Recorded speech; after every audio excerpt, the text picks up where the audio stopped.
Hi, my name is Brian, and today we're going to install the Spotlight Cam battery in my backyard. Okay, let's open up the box and see what we've got. We have our Spotlight Cam battery pack, we have the instructions, tools, a USB cable, and a mount. Okay, we've charged our battery, so we're going to insert that into our Spotlight Cam.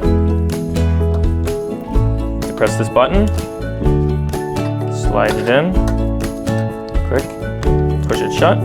I've downloaded the Ring app and we're near my Wi-Fi router. So we're going to go into the app, set up device, security cams. This is my Spotlight Cam battery. So we'll go in the backyard. I'm going to install it right here so that we can see directly down the side of my house.